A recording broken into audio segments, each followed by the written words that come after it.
Everyone, I am Shreya Rai. Welcomes you all in my video. Today, this video is consist of the second part of my previous video, which is of class 10th chemistry, chemical reaction and equation chapter.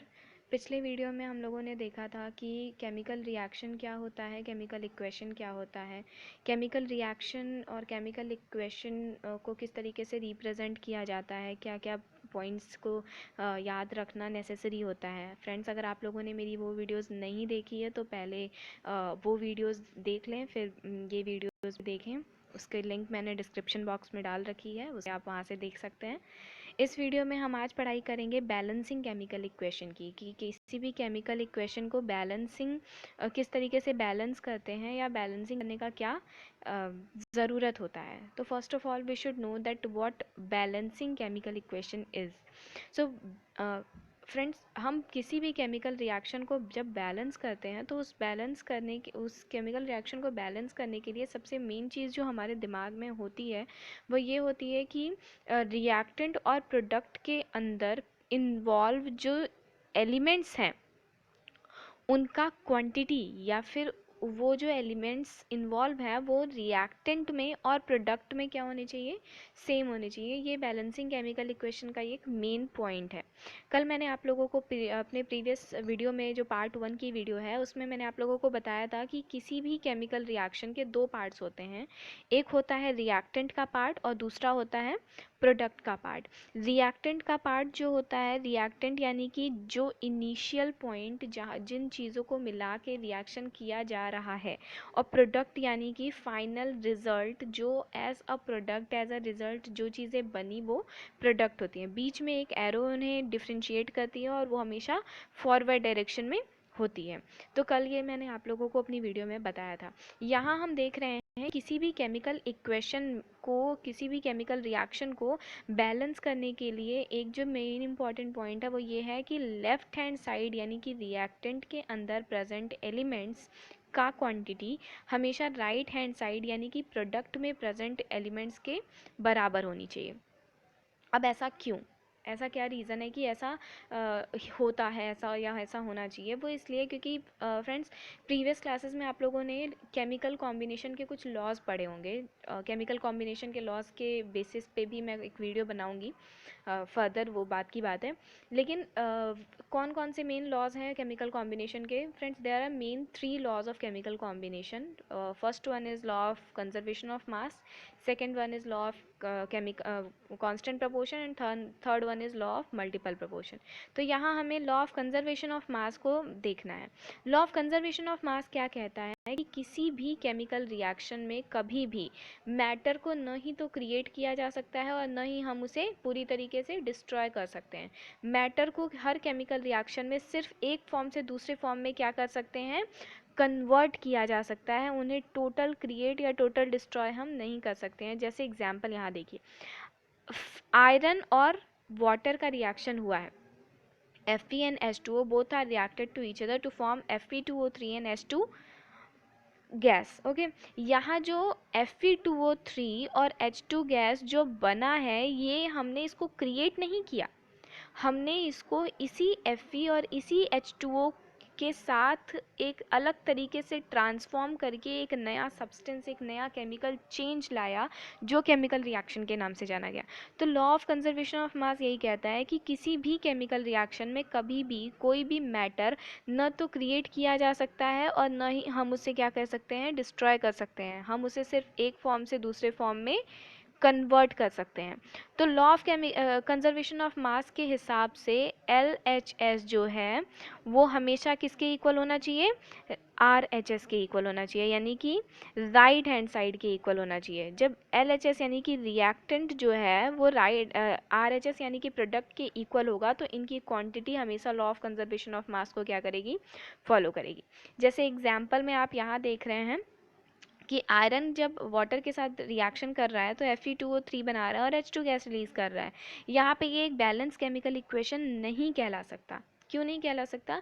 क्योंकि इनके molecules जो हैं वो reactant और product में equal नहीं हैं। इनके मॉलिक्यूल्स यहाँ अब देखिए जब हम यहाँ पे ये इस तरीके से इस रिएक्शन को लिखते हैं, 3Fe plus 4H2O goes to Fe2O3 plus 4H2, तब जाके ये रिएक्शन एक कंप्लीट बैलेंस्ड केमिकल रिएक्शन कहलाता है। और इसके पहले अगर हम इस रिएक्शन की बात करें तो यहाँ पे ये reaction complete balance chemical equation नहीं कहलाएगा, क्योंकि रिएक्टेंट और प्रोडक्ट जो है वो एक दूसरे से कैसे सिमिलैरिटी नहीं रखते हैं, उनके एटम्स की क्वांटिटी कम या ज़्यादा है। सो बैलेंसिंग केमिकल इक्वेशन जो है वो यही कहता है कि हमेशा रिएक्टेंट और प्रोडक्ट का जो मास है, जो क्वांटिटी है, वो हमेशा क्या होना चाहिए, सेम होना चाहिए, सिमिलर होना चाहिए। LHS should always be equal to RHS। Okay friends, okay. So now अब हम देख लेते हैं कि कौन कौन से टाइप्स ऑफ केमिकल रिएक्शन होते हैं, केमिकल रिएक्शन के कौन कौन से टाइप्स हैं। तो first type of chemical reaction is combination reaction. Okay, so combination reaction, combination as the word suggest कि कंबाइन किया जा रहा है यहाँ किन्हीं दो या दो से ज़्यादा चीज़ों को। तो ऐसे रिएक्शंस जहाँ दो या दो से ज़्यादा चीज़ों को कंबाइन करके एक सिंगल नए सब्सटेंस में तब्दील किया जाता है, ऐसे रिएक्शंस कहलाते हैं कॉम्बिनेशन रिएक्शन।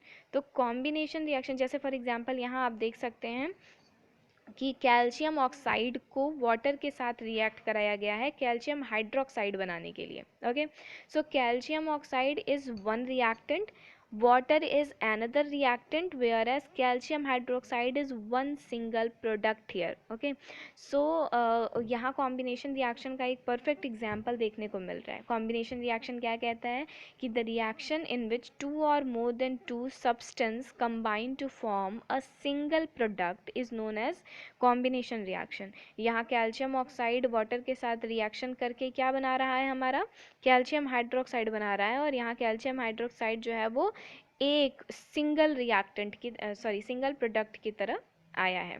ओके, यहाँ पे भी देखिए एक एग्जाम्पल, नहीं ये तो इसके बारे में क्रिएट किया गया है।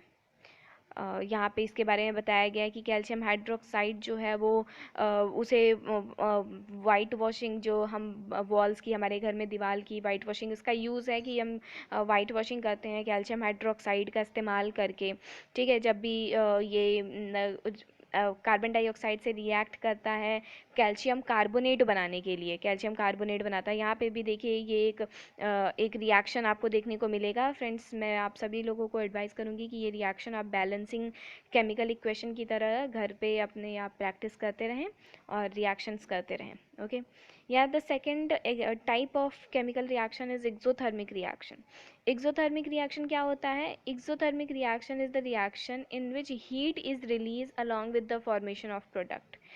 ऐसे रिएक्शंस जहाँ रिएक्टेंट के बाद जब रिजल्ट बनता है, प्रोडक्ट बनता है, तो प्रोडक्ट में एक प्रोडक्ट के फॉर्मेशन के साथ साथ क्या हो, हीट रिलीज हो, यानी कि टेम्परेचर बढ़े, तो ऐसे रिएक्शंस क्या कहलाते हैं? एक्सोथर्मिक रिएक्शंस कहलाते हैं। ठीक है, जैसे यहाँ पे आप देख रहे हैं कि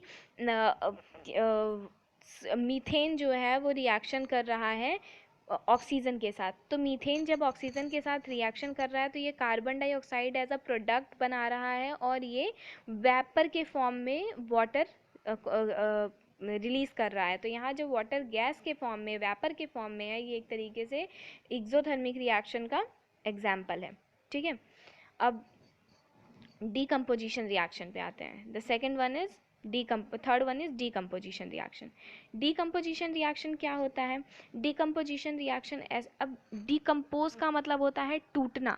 ठीक है, तो टूटना का मतलब कि जैसे ऐसे रिएक्शंस जहाँ एक सिंगल सब्सटेंस डिकम्पोज होता है दो या दो से ज़्यादा सब्सटेंस में। ठीक है, जहाँ अब decomposition reaction and combination reaction both are just vice versa, एक दूसरे से जस्ट अपोजिट हैं। कैसे? कॉम्बिनेशन रिएक्शन क्या कहता था? कॉम्बिनेशन रिएक्शन में दो रिएक्टेंट होते थे और एक सिंगल प्रोडक्ट का फॉर्मेशन होता था। लेकिन डीकम्पोजिशन रिएक्शन में जस्ट इसका अपोजिट है। यहाँ पे एक सिंगल सब्सटेंस जो है रिएक्टेंट के फॉर्म में टूट के, यानी कि डिकम्पोज होके दो या दो से ज़्यादा रिजल्ट प्रोडक्ट का फॉर्मेशन करता है। ठीक है, तो डिकम्पोजिशन रिएक्शन जो है इसके मेन 3 टाइप्स होते हैं। First one is thermal decomposition. Thermal decomposition, thermal यानी कि एक ऐसे रिएक्शन जहाँ पे हीट का इस्तेमाल किया जाए, हीट यूज़ करके। तो जब कोई डिकम्पोजिशन, जब कोई भी एक सिंगल रिएक्टेंट डिकम्पोज होता है यानी कि टूटता है और उसका मीडियम होता है हीट, हीट होने की वजह से वो टूटे, तो ऐसे रिएक्शंस क्या कहलाते हैं? थर्मल डिकम्पोजिशन रिएक्शन कहलाते हैं। So when a decomposition reaction is carried out by heating, it is known as thermal decomposition reaction। तो यहाँ पे आप एग्जाम्पल देख सकते हैं कि फेरस सल्फेट जो है उसको हीट किया जा रहा है, तो ये बना रहा है फेरिक ऑक्साइड, और यहाँ पे SO2 और SO3 गैस रिलीज कर रहा है। ओके, सो यहाँ पे हीट करने की वजह से इनमें कलर चेंज भी हो रहा है, ग्रीन कलर से अब ये रेडिश ब्राउन कलर में चले जा रहे हैं।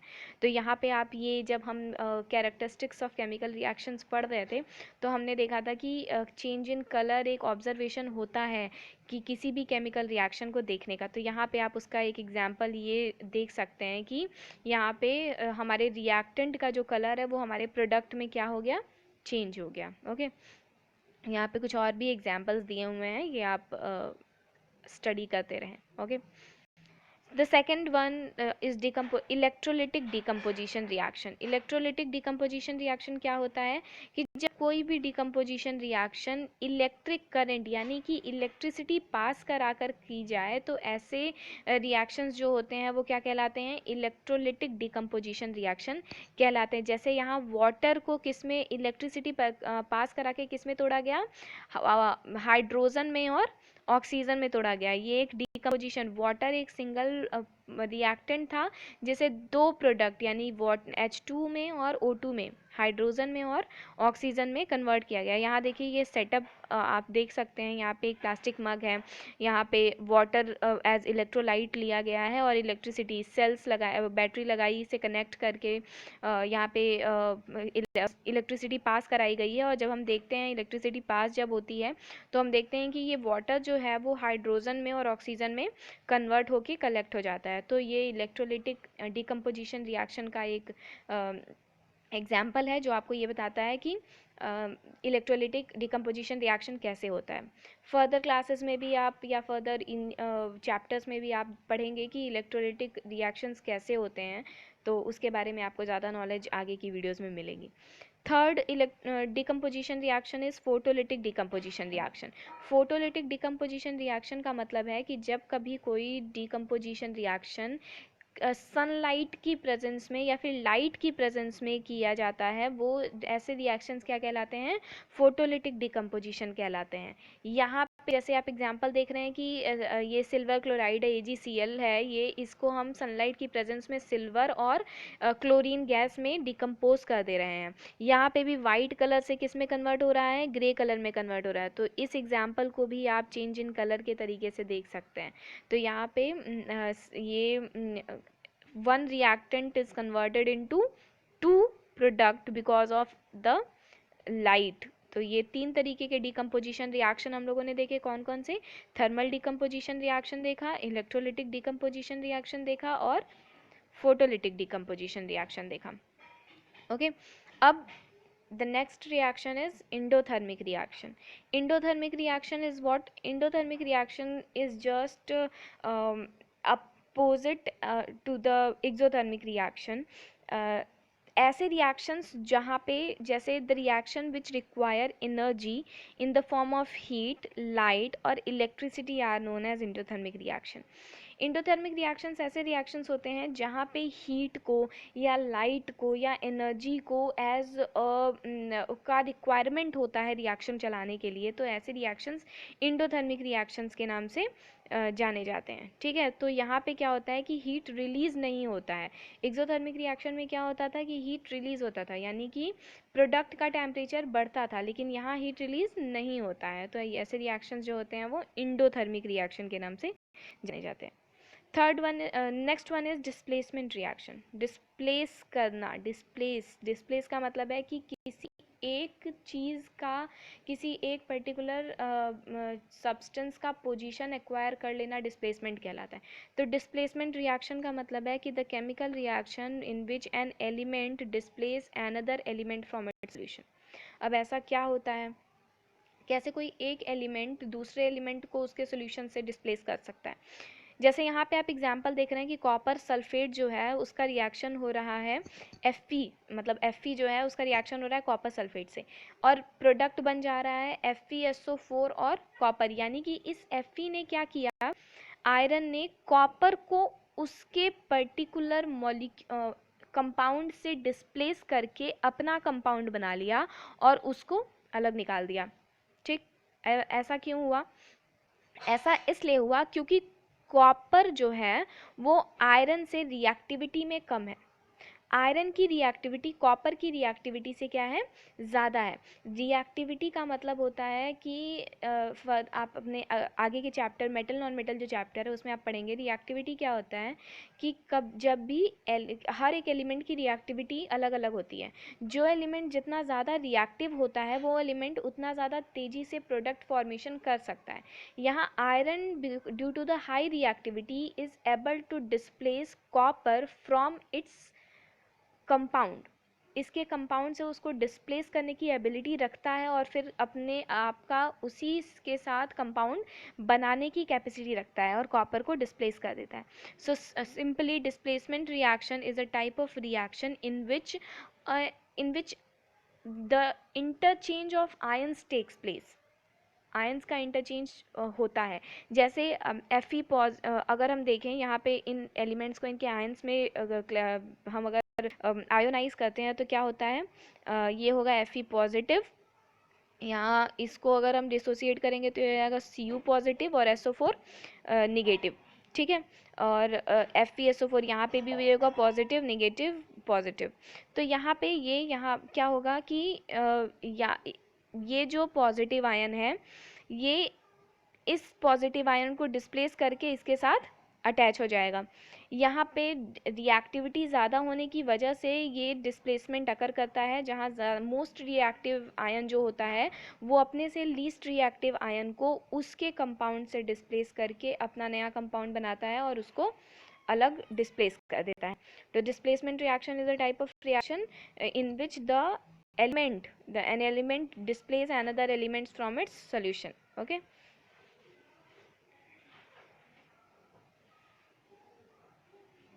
यहाँ पे वो एग्जाम्पल्स दिए हुए हैं कि किस तरीके से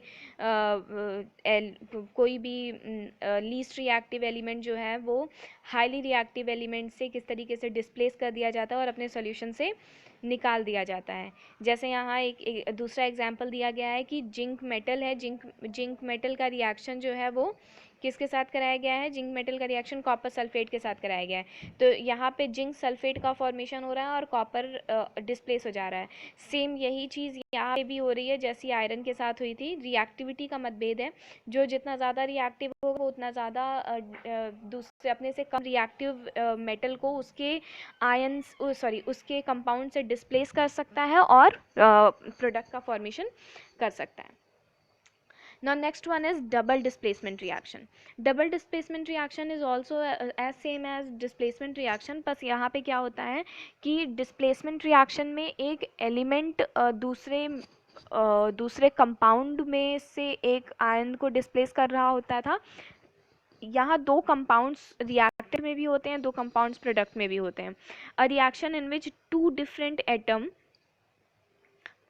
एटम और group of atom are mutually exchanged. वहाँ पे डिस्प्लेसमेंट हो रहा था। डिस्प्लेसमेंट यानी कि एक पर्टिकुलर हाईली रिएक्टिव एलिमेंट जो था वो अपने से लीस्ट रिएक्टिव एलिमेंट को उसके कंपाउंड से पूरी तरीके से डिस्प्लेस कर दे रहा था। लेकिन यहाँ एक जो डबल डिकम्पोजिशन रिएक्शन में क्या होता है कि दो जो डिफरेंट ग्रुप ऑफ एटम्स होते हैं या दो जो डिफरेंट कंपाउंड्स होते हैं वो अपने अपने आयंस को एक दूसरे के साथ म्यूचुअल एक्सचेंज करते हैं, यानी कि पॉजिटिव निगेटिव के साथ और निगेटिव पॉजिटिव के साथ म्यूचुअल एक्सचेंज करते हैं और उस म्यूचुअल एक्सचेंज के बाद जो प्रोडक्ट बनता है वो डबल डिस्प्लेसमेंट रिएक्शन कहलाता है। जैसे यहाँ सोडियम सल्फेट है, सोडियम सल्फेट का रिएक्शन हो रहा है बेरियम क्लोराइड के साथ। यहाँ फॉर्मेशन हो रहा है बेरियम सल्फेट का और सोडियम क्लोराइड का। Positive negative, positive negative. यहाँ ये पॉजिटिव इनके नेगेटिव के साथ एक्सचेंज हुआ और इनका ये पॉजिटिव इनके नेगेटिव के साथ एक्सचेंज हुआ और बन गया क्या, BaSO4 और NaCl। तो यहाँ पे जब कभी ऐसे रिएक्शंस जहाँ दो या दो से ज़्यादा एटम या फिर ग्रुप ऑफ एटम एक दूसरे के साथ म्यूचुअल एक्सचेंज करते हैं अपने आयंस को, तो ऐसे रिएक्शंस क्या कहलाते हैं, डबल डिस्प्लेसमेंट रिएक्शन कहलाते हैं। एक और रिएक्शन के बारे में यहाँ बताया गया है which is precipitation reaction. Precipitation reaction कहलाता है ऐसे रिएक्शन जहाँ पे प्रेसिपिटेट का फॉर्मेशन होता है। अब व्हाट इज़ प्रेसिपिटेट? प्रेसिपिटेट का मतलब है कि जैसे कोई ऐसा रिएक्शन जहाँ रिएक्टेंट जो है वो प्रोडक्ट में पूरी तरीके से कन्वर्ट नहीं हुआ है और एक सेमी सॉलिड सब्सटेंस का फॉर्मेशन करता है, तो उस सेमी सॉलिड सब्सटेंस को क्या कहते हैं, प्रेसिपिटेट कहते हैं, और उस रिएक्शन को हम कहते हैं प्रेसिपिटेशन रिएक्शन कहते हैं। तो प्रेसिपिटेट का मतलब है कि a semi solid substance which is formed in a reaction, और ऐसे रिएक्शंस जो प्रेसिपिटेट का फॉर्मेशन करें they are known as precipitation reaction. ठीक, यहाँ पे एग्जाम्पल दिया गया है, लेड नाइट्रेट जो है वो पोटेशियम आयोडाइड के साथ रिएक्शन कर रहा है और लेड आयोडाइड का फॉर्मेशन कर रहा है पोटेशियम नाइट्रेट के साथ, तो ये रिएक्शन प्रेसिपिटेशन रिएक्शन है। Next one is oxidation. Oxidation का मतलब है कि ऑक्सीजन की एंट्री, ठीक है, जब किसी रिएक्शन में ऑक्सीजन इंटर करे या फिर हाइड्रोजन लॉस करे, तो ऐसे रिएक्शंस जो होते हैं वो क्या कहलाते हैं, ऑक्सीडेशन रिएक्शन कहलाते हैं। So gain of oxygen O2 and और lose of hydrogen H2 is known as oxidation reaction. For example जैसे आप यहाँ देख सकते हैं कि कॉपर का रिएक्शन हो रहा है ऑक्सीजन के साथ, तो ये बना रहा है copper oxide. Copper oxygen, product में क्या हुआ कि कॉपर के साथ कौन जुड़ा, ऑक्सीजन, तो ऑक्सीजन की एंट्री हुई ना, तो इस वजह से ये क्या कहलाएगा, ऑक्सीडेशन रिएक्शन। तो एंट्री ऑफ ऑक्सीजन और removal of hydrogen is known as oxidation reaction. वही यहाँ क्या हो रहा है कि व्हेन कॉपर ऑक्साइड, इसी कॉपर ऑक्साइड को जब हम रिएक्शन करा रहे हैं हाइड्रोजन के साथ, तो ये देखो क्या हो जा रहा है कि ये कॉपर ऑक्साइड जो है ये कन्वर्ट हो जा रहा है किसमें, कॉपर में, और रिमूव क्या हो जा रहा है, H2O। ठीक, तो यहाँ पे ये रिएक्शन जस्ट इसके अपोजिट हुआ। कैसे जस्ट इसके अपोजिट हुआ, दो तरीके के रिएक्शन होते हैं, एक होता है ऑक्सीडेशन रिएक्शन और एक होता है रिडक्शन रिएक्शन। इन दोनों रिएक्शन को कंबाइनली हम रिडॉक्स रिएक्शन के नाम से जानते हैं, जिसे हम अभी नीचे पढ़ेंगे।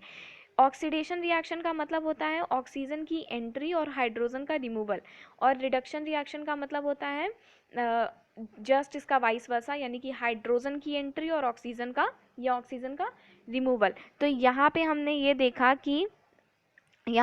देखा कि जब कॉपर का ऑक्सीजन के साथ रिएक्शन हुआ तो इसने कॉपर ऑक्साइड बनाया, यानी ऑक्सीजन ऐड हुआ, तो ये ऑक्सीडेशन रिएक्शन हुआ। लेकिन यहाँ पे जब इसका हाइड्रोजन के साथ रिएक्शन हुआ तो ये कॉपर ऑक्साइड किस में कन्वर्ट हो गया, Cu में ना। तो यहाँ ये कॉपर ऑक्साइड क्योंकि Cu में कन्वर्ट हो गया, तो यानी ऑक्सीजन क्या हो गया, रिमूव हो गया, तो ये रिएक्शन कहलाएगा रिडक्शन रिएक्शन। तो रिडक्शन रिएक्शन क्या होता है, reduction reaction the loss of oxygen और गेन ऑफ हाइड्रोजन। तो ऐसे रिएक्शन जहाँ ऑक्सीजन का लॉस हो या फिर हाइड्रोजन का गेन हो, एंट्री हो, ऐसे रिएक्शंस रिडक्शन रिएक्शंस कहलाते हैं। Okay, redox reaction is just the simultaneous, जहाँ पे रिडक्शन और ऑक्सीडेशन एक साथ होते हैं, ऐसे रिएक्शंस रिडॉक्स रिएक्शन कहलाते हैं। The reaction in which one reactant gets oxidized while the other gets reduced is known as redox reaction। तो इसका एग्जाम्पल देखिए, जैसे यहाँ जैसे हमने जो रिएक्शन ऊपर देखा कि कॉपर ऑक्साइड का हाइड्रोजन के साथ रिएक्शन हुआ, तो यहाँ पे कॉपर जो है वो तो रिडक्शन कर रहा है क्योंकि ऑक्सीजन एग्जिट हो रहा है, लेकिन हाइड्रोजन जो है वो ऑक्सीडेशन कर रहा है। क्यों? क्योंकि यहाँ हम देखिए, यहाँ हाइड्रोजन के साथ कौन ऐड हो गया, ऑक्सीजन ऐड हो गया। तो यहाँ पे साइमल्टेनियस ऑक्सीडेशन हुआ और साइमल्टेनियस क्या हुआ, रिडक्शन भी हुआ।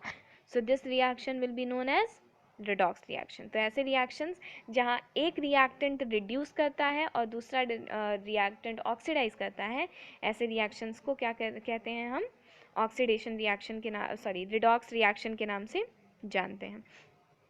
यहाँ एक और दो चीज़ें और होती हैं, रिड्यूसिंग एजेंट होता है और ऑक्सीडाइजिंग एजेंट होता है। तो इसके बारे में भी मैं आपको बता दूं कि ऐसे रिएक्टेंट जो ऑक्सीडेशन करते हैं, ठीक है, ऑक्सीडेशन करने वाले जो रिएक्टेंट होते हैं उन्हें रिड्यूसिंग एजेंट बोला जाता है, और रिडक्शन करने वाले जो रिएक्टेंट होते हैं उन्हें ऑक्सीडाइजिंग एजेंट बोला जाता है। तो हियर इस रिएक्शन में हाइड्रोजन जो होगा वो हमारा रिड्यूसिंग एजेंट होगा, और ये जो कॉपर ऑक्साइड हमारा होगा ये क्या होगा, ऑक्सीडाइजिंग एजेंट होगा। अक्सर बच्चे इस चीज़ को लेके कंफ्यूज हो जाते हैं, उन्हें लगता है कि ऑक्सीडेशन वाला ऑक्सीडाइजिंग एजेंट है और रिडक्शन वाला रिड्यूसिंग एजेंट है, लेकिन ऐसा नहीं होता, जस्ट अपोजिट होता है। जो रिएक्टेंट ऑक्सीडेशन की प्रोसेस करता है वो रिड्यूसिंग एजेंट कहलाता है, और जो रिएक्टेंट रिडक्शन की प्रोसेस करता है वो रिएक्टेंट क्या कहलाता है, ऑक्सीडाइजिंग एजेंट कहलाता है। आज के वीडियो में बस इतना ही। नेक्स्ट पार्ट के लिए नेक्स्ट वीडियो। Thank you.